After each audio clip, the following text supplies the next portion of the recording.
مشاهدينا الكرام، مرحبا بكم في عدد جديد من برنامجكم دي زاد مود على قناتكم جيل دي زاد، البرنامج الثقافي والترفيهي اللي يطلع عليكم طيلة أيام الأسبوع. نتناولوا فيه مواضيع وأسئلة متنوعة ومختلفة. ما نطولش عليكم بزاف ونقول لكم يلا مع بعض نروحوا نشوفوا أسئلتنا لنهار اليوم. السلام عليكم. عليكم السلام اختي. مرحبا بك. الله يسلمك. تعيش. واش راكي صافا شويه؟ لا غلا بس الحمد لله. الحمد لله يا ربي. دونك موضوعنا لنهار اليوم، وفي رايك انت وقتاش الانسان يصبح واعي ويصل الى مرحله النضج؟ بون اما نافي الانسان يوصل لمرحله النضج نهار اللي يشوف باللي لازم وحده يكون باطي في حياته الخاصه، ما يتدخل لا في هذا لا في هذا، يولي شوف اوتوماتيكمون يولي يخمم غير في روحه مصلحته، يولي ما يشوفش الاخرين، يولي يخمم مخرجه وين. يوصل لهذيك المرحله نهار اللي كما نقولوا حنايا بالعاميه نهار اللي يضربوه الحيوط ويعرف روحه راهو بلي وحده، راهو مصلحته وحده في هذه الدنيا. كل واحد كما يقول لك حنا في الاخره نفسي هي نفسي تبدا من الدنيا وتروح للاخره. شنو بصح ماشي لازم هذيك الكوتي تاع نفسي معناتها تكون قراف زعما اللي ما تشوفش في الناس تحتك. لا نفسك غير في الحوايج اللي يخرجوك، عارف روحك راح يخرجوك، راح تخرجك انت بنتيجه. ما تاديش الاخرين، هذه هي. والنضج هو شوفي كاين تلقاي هذوك 20 راح وصل للمرحله تاع النضج اللي يلزم. وكاين اللي كبروا مازال ما فاقوش. دونك في صغر خير باش يعرف كيفاش يسير الانسان. وكاين قلت لك يوصل لها نهار اللي يضربه الحيوط ويعرف. دونك في نظرك انت الانسان يولي واعي ومرحله النضج ما عندها حتى علاقه بالسن؟ ما عندها حتى علاقه بالسن. انت كون سقسيك شخصيا، هل تشوفي روحك خلاص راكي ناضجه وواعيه ولا مازال؟ انا راني شوفي وصلت لمرحله تاع نضج، بصح مازال نزيد نتعلم. مازال هاد الدنيا تزيد تضرب وتدي وتجيب تدي وتجيب. يلفو الواحد يتعلم منها، ماشي زعما خلاص يطيح والاكتئاب وهذاك وصاي ما عندي والو في الدنيا. سينو الواحد لازم يعرف واش راه راح يدير. باه الانسان يولي ناضج وواعي لازم المجتمع يكون ناضج وواعي. كتقبضي يعني انسان اللي تربى في وسط وين الثقافه والعلم والمعرفه واجده. تسبي الناس واحد اخر عايش في وسط كان ما كان، كما يقولوا بالفرنسيه انالفابيت، لا قرايه لا ما يجمش يكون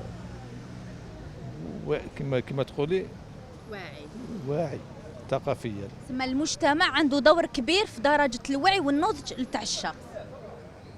هذا الشيء باين. وفي نظرك اسمح لي برك، السن هل مرتبط النضج بالسن؟ هذاك الشيء باين، شيء باين. مادام راك تمشي في الدنيا، مادام راك عايش، مادام تشوف، مادام تسمع، مادام حتى هذيك ثقافه. كي تشوف تسمع تهضر مع الناس يهضروا لك، يمدوا لك افكار، هذه كامل ثقافه. بصح لازم نوليو للساس. الساس هي المدرسه. مادام كما حنا المدرسه تاعنا لا غالب كان ما كان، يعني ماشي ياثر على الوعي. يعطيك صح. نورمالمون هو وقت كما يقولوا وقت الزواج، هو اللي مرحله اللي لازم فيها خلاص الانسان يحبس من التصرفات الصبيانيه، ولانه له اي تصرف الاخرى راه ينتج عليه عواقب، لانه موراه عائله، موراه اولاد، مسؤوليه كبيره. هذه هي جو بونس. صح، يعني بخاطي الزواج وقتاش الانسان بلا زواج بصح يكبر ويولي واعي، ماشي حتى يتزوج باش يولي واعي. وشنو هما الحاجات ولا الامور اللي تخلي الانسان يكبر ويولي واعي؟ نورمالمون تجارب، لانه الانسان كما يقولوا يعقب على هكا دي زيتاب اللي هما يخليوه ثاني يكبر في مخه. جو بونس وتشوف انه يعني درجه الوعي عندها علاقه مع لاج؟ والله غير لا انا واحد من الناس كما يقولوا كاين عباد مسكين بالك من صغره عقب تجارب كبيره تلقاه يكبر قبل لاج تاعو، وكاين العكس اللي شغل ما كيما يعقبش تجارب بزاف بالك حتى يكبر وتلقاه كبير ومخه صغير. يعطيك صحه. شوفي دوكا كاين بليزيور ايتاب. كاين دوك واحد كيما نقولوا بون عنده اون ريسبونسابيلتي في الدار. باغ اكزومبل نقولوا ولد يكون هو يزيد الاول، من بعد كي يكبر ان سيغتان لاج ماشي بزاف الى تي ميم با لاج دو لا بيبرتي، يعني نقولوا 15 ولا 16 ستادي مازالو صغير، يكونوا عنده خواتاتو باغ اكزومبل البنات، ولا يكونوا يزودوا خاوتو يزودوا ستادير بعد عليه. هنايا يسو سون ريسبونسابل، ستادير هو يشوف روحو شويه كبر، سورتو الا قاستو الميزيريا كدا يولي كيما نقولوا في الزنقه ويحوس يخدم ويحوس يبيع ويشوف يماه غير وحدها. هنا بون اوتوماتيكمون هو يدوفيان ريسبونسابل على خاوتو. الا كان يعني فريمون كيما نقولوا عاقل ما يكونش كيما هادو تاع فهمتي كيفاش اي اونكور. وكاين واحد يدوفيان ريسبونسابل سولون لاج، بون يقول لك بون يبروفيت ان سيغتان لاج، ومن بعد يلحق 18 ولا 19 يبدا يتكاكا بروحو، سورتو اذا كان يخدم.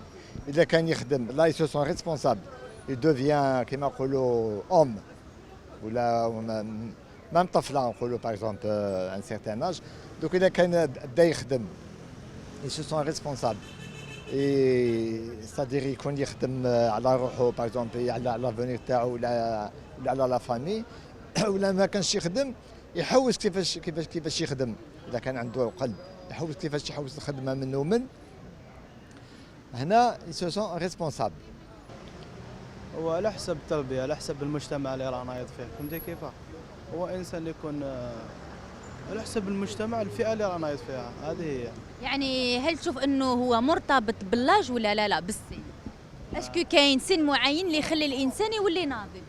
ما ديما نستغربش بها تاع مرتبط باللاج، على حسب التربيه يكون انسان ما شاء الله كيما كيكون ناضج، يكون انسان واعي مثقف، فهمتي كيف؟ يعرف صلاحه. ما تلقى ممكن محشيتهم تلقى شباب يقول لك مازال راني صغير ولا ما كاش مشكل، كل واحد يعرف صلاحه. يعني المجتمع والتربيه عندها دور كبير. عندها دور كبير المجتمع والتربيه.